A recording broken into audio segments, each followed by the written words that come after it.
From the Duino Elegies by Rainer Maria Rilke.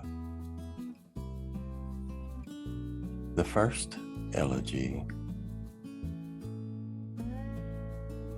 Who, if I cried out, would hear among the angels' hierarchies? And even if one of them pressed me suddenly against his heart, I would be consumed in that overwhelming existence. For beauty is nothing but the beginning of terror, which we are still just able to endure. And we are so awed because it serenely disdains to annihilate us. Every angel is terrifying. And so I hold myself back and swallow the call note of my dark sobbing. Ah, whom can we ever turn to in our need? Not angels, not humans. And already the knowing animals are aware that we are not really at home in our interpreted world. Perhaps there remains for us some tree on a hillside, which every day we can take into our vision. There remains for us yesterday's street and the loyalty of a habit so much at ease when it stayed with us that it moved in and never left. Oh, and night, there is night, when the wind, full of infinite space, gnaws at our faces. Whom would it not remain for, that longed after, mildly disillusioning presence, which the solitary heart so painfully meets?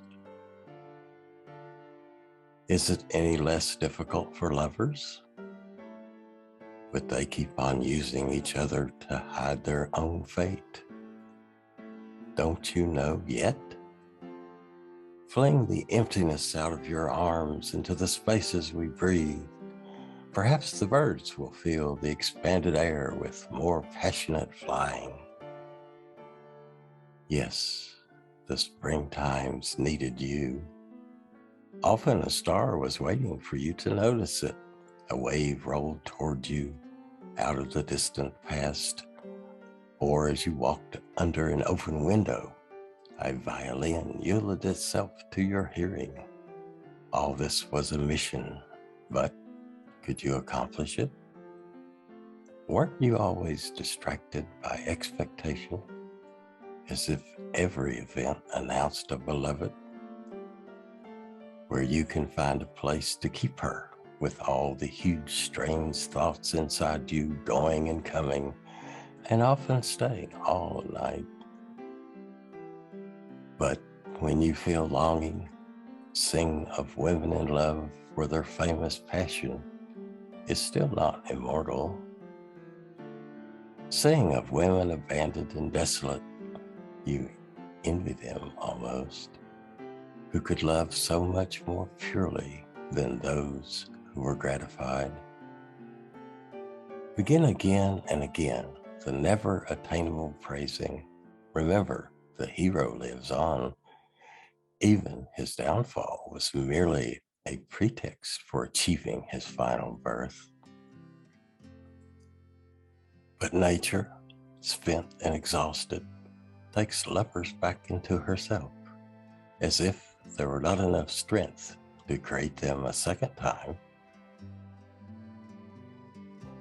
Have you imagined Gaspara Stampa intensely enough so that any girl deserted by her beloved might be inspired by that fierce example of soaring, objectless love and might say to herself, perhaps I can be like her?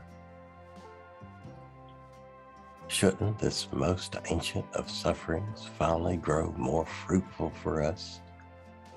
Isn't it time that we lovingly freed ourselves from the beloved and quivering, endured, as the arrow endures the bowstring's tension, so that gathered in the snap of release it can be more than itself.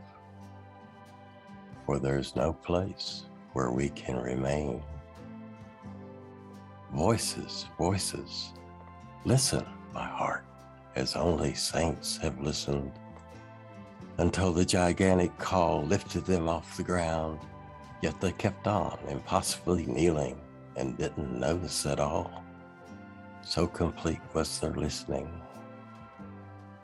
Not that you could endure God's voice, far from it, but listen to the voice of the wind and the ceaseless messages that forms itself out of silence. It is murmuring toward you now from those who died young. Didn't their fate, whenever you stepped into a church in Naples or Rome, quietly come to address you? Or high up, some eulogy entrusted you with a mission, as last year on the plague in Santa Maria Formosa? What they want of me is that I gently remove the appearance of injustice about their death, which at times slightly hinders their souls from proceeding onward.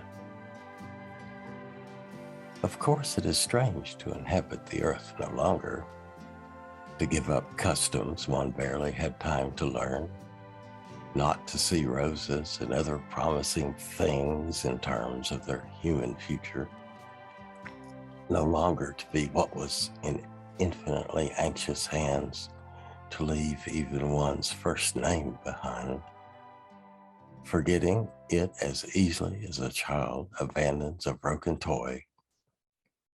Strange to no longer desire one's desires. Strange to see meanings that clung together once floating away in every direction. And being dead is hard work and full of retrieval before one can gradually feel a trace of eternity. Though the living are wrong to believe in the too sharp distinctions which they themselves has created. Angels, they say, don't know whether it is the living they are not moving among or the dead. The eternal torrent whirls all the ages along in it, through both realms forever, and their voices are drowned out in its thunderous roar. In the end, those who are carried off early no longer need us. They are weaned from the earth's sorrows and joys, as gently as children outgrow the soft breast of their mothers.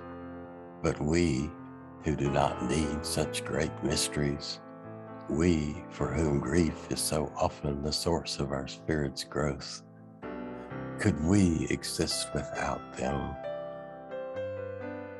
Is the legend meaningless that tells how, in the lament of Linus, the daring first notes of song pierced through the barren numbness, and then in the startled face which a youth as lovely as a god has suddenly left forever, the void felt for the first time that harmony which now enraptures and comforts and helps us.